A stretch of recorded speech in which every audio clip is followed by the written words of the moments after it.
consiga dar muita alegria para a nossa torcida. Eu acho que em relação às contratações, a gente vai contratar de maneira pontual, como está sendo, com muito cuidado, procurar ser bastante assertivo, como a gente foi na janela do meio do ano. Vocês sabem que é sempre difícil com menos recurso financeiro, mas é um trabalho conjunto que a gente tem bastante nome mapeado, mas para executar, para escolher a dedo nas execuções, porque a gente terminou com acho que a maior contratação do Vasco até agora foi a manutenção de todos os jogadores, inclusive o Ryan. E a gente está tendo bastante critério, bastante cuidado para buscar os nomes no mercado. A quantidade que você quer para o Vasco? Vou fazer uma pergunta curta. Não, eu já tinha ano passado um elenco. Eu sempre falei que eu gostava do elenco do Vasco, e gosto de verdade. A gente tem jogadores que, embora não tenham terminado a temporada tão bem, que foram muito importantes na minha chegada. Se a gente pegar o caso, principalmente do Tietê, quando eu cheguei aqui, antes dele machucar, ele estava entre os 3 melhores jogadores do time, com toda certeza. Aí teve um momento que ele se lesionou e depois sentiu de novo e não conseguiu voltar naquele nível. Mas é um jogador que ele pode voltar a entregar a qualquer momento aquilo que ele entregou na minha chegada. E outros jogadores também aconteceu isso. Então, esse é um elenco que eu gosto. E a gente está procurando reforçar de maneira qualitativa dentro da realidade do clube. E eu estou bastante animado com a temporada. Diniz, Thiago Tostes, pelo que você tem de peça hoje, você está satisfeito? Ou você acha que precisa melhorar muito ou não? Não, eu estou satisfeito com o elenco. E a gente vai melhorar, como eu disse, de maneira pontual e dentro da realidade do clube. Boa tarde, Diniz. Pedro Cobalé do Lance. Uma boa temporada para vocês de 2026. Obrigado. Queria uma análise sua sobre os reforços do Vasco aqui. A gente sabe que o Saldívia ainda não foi anunciado oficialmente, mas está tudo bem encaminhado, né? Você já elogiou ele publicamente, inclusive. E também do Rojas. Então, são 2 jogadores que a gente já mapeia há muito tempo. Eu indiquei o Saldívia na época do Fluminense já. Copos do canal Detetive Vascaínos. Muito se fala que você tem ligado para o Arias, tem ligado para o Brenner. Eu queria saber de concreto, você pode esclarecer aí para o torcedor que há de verdade nisso. E outra coisa, se você acredita que o Vasco tem condições de trazer um jogador de uma prateleira mais alta para encorpar aí o elenco para 2026. Obrigado. Eu acho que a gente não pode criar expectativa no torcedor, depende muito do que acontecer em termos de investimentos, as coisas, o que vai acontecer daqui para frente. E nesse momento, da realidade, a gente tem que trabalhar dentro da realidade do clube. E quando a gente puder trazer jogadores desse calibre, a gente vai trazer com certeza, porque é o que todo mundo quer. Se você falar qual que é o meu desejo, o desejo é poder ter recurso financeiro suficiente para trazer os jogadores que a gente sabe que vai cair no agrado do torcedor e que vai produzir facilidade dentro do campo. Diniz aqui, boa tarde, Vitor Seta do Globo. Você chega no meio da temporada no ano passado e teve que pegar o bonde andando, enfim, situação corriqueira no futebol brasileiro. E agora você começa uma temporada já conhecendo o elenco, já com uma carga de experiência, carga de acúmulo ali de treinos com esse grupo. O que difere, assim? Você falou que não tem pré-temporada, mas o que difere ter esse tempo de iniciar uma temporada, ter essa calma em relação a chegar no meio do ano e pegar um elenco pronto, assim? Tanto na questão do dia a dia, nos treinos, quanto na questão de planejamento de futebol, de elenco. É muito melhor a gente está começando do que chegar como eu cheguei. Eu já conheço o elenco, eu participei ativamente das contratações, junto com todo mundo que eu citei já na pergunta anterior, e já tenho uma familiaridade com o meu jeito, eu conheço os jogadores, o clube, como funciona, então existe uma tendência positiva da gente ter mais consistência esse ano e o time conseguir jogar melhor e conseguir pontuar mais. Essa é a expectativa de todo mundo. É muito melhor chegar na situação que eu estou do que chegar em maio, quando eu cheguei, conhecendo poucos jogadores e tendo que implantar um modelo de jogo e saber como cada jogador reage a cobrança, incentivo, saber como o clube funciona. Embora eu conhecesse muita gente que estava aqui desde a minha primeira passagem, esse início, janeiro de 2026, começa de uma maneira muito mais, prometendo uma coisa muito mais positiva do que foi a minha chegada aqui em maio do ano passado. Boa tarde, Diniz. Eduardo Alves, Vável Brasil. Feliz ano novo. Você também. Muito obrigado. Como você bem lembrou, numa resposta anterior sua, foram 7 meses que foram muito intensos. Foi uma relação que se construiu tanto com o elenco quanto com a torcida e que termina com uma coisa que, infelizmente, não é tão corriqueira no Vasco, a continuidade do técnico para a próxima temporada. Então, dentro até do que o Vitor perguntou, essa questão de desenvolvimento de relacionamento com o grupo, até da aproximação com as lideranças, o quanto que você considera isso um trunfo para que o torcedor possa acreditar que o Vasco vai ter uma temporada mais competitiva, principalmente no Campeonato Brasileiro, que nas últimas temporadas o clube, infelizmente, não teve a colocação mais desejada pelo torcedor. Obrigado. Não dá para quantificar o quanto que é importante, mas é muito importante tudo que aconteceu ano passado e a maneira que a gente inicia esse jogo. Inicia esse ano. É muito diferente você chegar conhecendo o ambiente. Existe já uma base de trabalho que todo mundo sabe que a gente precisa melhorar. A gente precisa melhorar. A gente teve momentos, no ano passado, momentos brilhantes e teve momentos muito ruins em determinados momentos. Eu acredito que a palavra, talvez assim, um dos objetivos centrais a ser buscado é a consistência. Então, eu espero que o time entre já na temporada de uma maneira bem madura, sabendo que a gente tem que se entregar ao máximo todas as partidas, ganhar o título ou pegar a vaga em Sul-Americana, principalmente Libertadores. Mas quem tiver mais consciência, mais maturidade para iniciar bem o campeonato, acaba levando vantagem. E eu acho que o Vasco, ano passado, a gente teve um aprendizado, espero que a gente, de fato, tenha aprendido que a gente precisa ter esse tipo de comprometimento para ser consistente esse ano. Qual que é a tua ideia a partir da terceira rodada? É ver como os jogadores vão desempenhar aqui nos treinos para saber quando que, de repente, alguns grupos vão poder começar a entrar nos jogos? André, eu estou elaborando isso com a medida dos treinamentos, ainda não está definido quem vai iniciar a temporada, mas o que eu posso te dizer é que os jogadores voltaram num bom nível. Foram 2 semanas que a gente parou, como a gente terminou no dia 21 de dezembro, a gente teve uma parada curta, então o descondicionamento ele foi muito pequeno do nosso time, e os jogadores são muito profissionais aqui, eu tenho elogiado isso constantemente desde o momento que eu cheguei.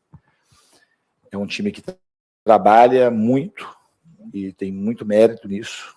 Eu tenho experiência nisso aí já de 16 anos fazendo isso, e é um dos times, se não for o que mais trabalha, até entre os times que mais trabalha que eu já treinei. Então, certamente os jogadores se cuidaram nas férias, não ficaram inativos o tempo todo, e o time, de maneira geral, voltou numa boa condição. Então, a gente vai, todos os dias a gente está avaliando para ver como é que vai ser a melhor estratégia para iniciar os primeiros jogos. Olá, Diniz, boa tarde. O Zaldívia, quando chegou, falou que conversar com você foi um dos diferenciais para ele aceitar vir para o Vasco. E eu, pesquisando e tal, muitos outros jogadores falaram que conversar com você, ter essa conversa com você, é um dos motivos para eles aceitarem vir trabalhar com você. Eu sei que você tem uma formação em psicologia, tem toda uma questão fora de campo que você também costuma explorar. O quanto que você conversar com o jogador, buscar, o que você tem para atrair o jogador para um contexto que, dentro do futebol brasileiro, não é o mais competitivo dentro do Brasil. Eu digo no atual, porque a gente sabe da história do Vasco, mas no atual não é o mais competitivo. Então, o que você tem, o que você conversa para poder atrair um jogador dentro desse seu campo de psicologia, enfim, dentro da pessoa que você é? Eu acho uma coisa que é relacionada à minha pessoa, eu acho que espalha entre os jogadores a maneira como eu foco o meu trabalho. Eu tenho uma característica muito peculiar de ter o foco no jogador e no torcedor, de fazer essa junção. Mas eu só posso atingir o jogador, essa é a minha concepção, melhorando os jogadores. E isso é uma coisa, principalmente aqui no Brasil, que todo mundo fala um para o outro. E isso é uma coisa que é verdadeira, completamente verdadeira.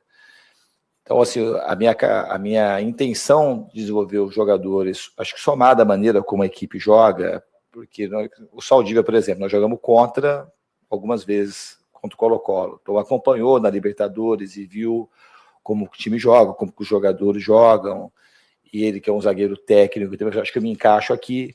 Então foi uma conversa bem facilitada. E quando eu falo com o jogador, eu falo o que eu falo para vocês, o que eu falo para meus filhos, o que eu falo no público, no particular, em relação à minha intenção com os jogadores, ela é muito verdadeira. Eu acho que isso passa confiança para o jogador. A Libertadores, qual é a meta do Vasco para 2026? Então, do Veguete, é um jogador que eu conto, e que a gente conta. Eu não conversei absolutamente nada com o Veguete. Vocês sabem do carinho que eu tenho por ele, eu expresso sempre que eu posso. É uma das grandes lideranças do time e é um jogador muito identificado com o Vasco e um cara com grandes serviços prestados. E que a gente tem que saber respeitar muito, porque ele chegou aqui num momento muito difícil e ele foi determinante, decisivo para que o Vasco permanecesse na Série A quando ele veio para cá, e todo mundo sabe disso. Então ele tem um peso e muito mérito, e eu acho que ele tem o carinho do torcedor, de maneira geral, e dentro do clube também. E ele está, quando vai iniciar a temporada, ele está totalmente dentro dos planos. Eu não sei o que aconteceu, eu sei da especulação do Cerro Porteño, dessas coisas, mas eu não troquei nenhuma palavra com o Veguete em relação ainda a esse tipo de assunto. Eu estou contando com ele para a gente seguir na temporada. Em relação à expectativa da temporada, eu acho que o Vasco, pela grandeza do Vasco, o Vasco tem que pensar em todo o campeonato que entra, o Vasco tem que pensar em ganhar. A respeito das contratações, a gente sabe da limitação financeira que o Vasco tem, orçamentária. O Vasco já trouxe o Rojas, está fechando com o Saldívia, e o Admar falou que busca, o quanto antes, um atacante ainda. Você, se pudesse especificar alguma outra carência do Vasco, alguma outra posição para contratar, se você identifica, né, alguma fraqueza nesse elenco do Vasco em relação à posição que o Vasco ainda precise se reforçar, se algum desses reforços, dos jogadores que estão voltando de empréstimo, o Sforza, o JP, o Maxime, ou até mesmo algum jovem da base que não teve tanta oportunidade ano passado, se eles podem suprir essa possível lacuna que você identifique. E se me permite, ano passado eu lhe perguntei sobre a irregularidade do Vasco, né? Você identificou o time muito irregular, e você não soube explicar o porquê, né? Queria saber se nesse recesso você conseguiu refletir, até mesmo fazer uma autocrítica do seu trabalho, de como o Vasco pode ser mais regular nessa temporada. Obrigado. Autocrítica eu faço sempre, a gente tem que estar sempre se criticando, ainda mais quando a gente sente a dor que eu estou sentindo ainda da perda de um campeonato, a gente acaba sendo ainda mais crítico com a gente mesmo.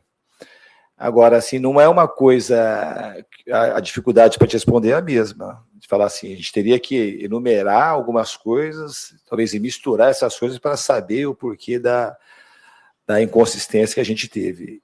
E eu já falei em outras respostas aqui que a gente busca, talvez um dos pilares para esse ano é o time ser mais consistente. A gente conseguir jogar, ter performance consistente e resultados também consistentes, que eu acho que foi isso uma coisa que faltou bastante o ano passado. Em determinado momento, na minha chegada, a gente faltou mais pontuar do que jogar. A gente jogava bem em quase todos os jogos e pontuava pouco. Depois a gente teve uma ascensão bem interessante, num período de uns 10 jogos que a gente acho que ganhou 7, empatou 2 e perdeu 1, uma coisa parecida com isso. Depois teve aquela sequência muito ruim de derrotas mais perto do final da temporada e terminou a temporada, principalmente em termos de rendimento, muito consistente. Na minha opinião, os 4 últimos jogos do campeonato, as 2 semifinais, a gente incorpore e esse jogador consiga se desenvolver e buscar titularidade. E isso não é uma coisa incomum nos meus trabalhos, de algum jogador que é formado nas categorias de base conseguir a titularidade. Então tudo isso pode ser que seja alguma contratação pontual que a gente tem que buscar no mercado. Eu queria entender o lado do Leandrinho, se você gostaria que ele permanecesse, ou como é que você enxerga o pedido dele de saída, e o próprio DVD, que foi um jogador bastante utilizado por você no ano passado, mas que, em tese, o Vasco está abrindo mão ou aceitando negociar. Queria que você explicasse um pouco sobre os dois. Obrigado. O Leandrinho é um jogador que eu vejo bastante potencial. Tá? Eu falei com o Leandro recentemente da minha intenção com ele para essa temporada, mas veio uma proposta de um time de fora e ele tem desejo de sair. Então, com esse desejo dele de sair, eu acho que ele tem que, se a proposta for atrativa para o clube, então o jogador quer, e se o clube quiser também fazer o negócio, é uma coisa que mais partiu do Leandro, não foi uma coisa que partiu de mim. Você pode perguntar assim, por que o Leandro então não jogou? Por uma série de motivos. Quando eu cheguei, o Leandro estava fora, aí ele voltou, ele teve inúmeras convocações que a gente liberou, para Sul-Americano, para Campeonato do Mundo da categoria. Nós tínhamos um outro jogador na posição, que era um jogador que nos treinamentos sempre foi um jogador extremamente correto, que sempre entregou coisas positivas nos treinamentos, e eu achei melhor, quando ele voltou, e vendo o que estava acontecendo no treinamento, que eu tinha que fazer a manutenção daquilo que eu fiz, né? Mas nesse ano ele foi um desejo do Leandro, com essa proposta que teve de sair. Em relação a outra pergunta, Joel, do David, o David é um jogador que eu gosto, o David também, quando eu cheguei ele estava machucado, estava ainda voltando da lesão do cruzado, e é um jogador que eu sempre gostei, quando joguei contra, já tentei, inclusive, levar o David para trabalhar comigo em outros clubes que eu estava, e eu não sei bem ao certo ainda do que está acontecendo de movimento para o David, igual a gente falou do Veguete.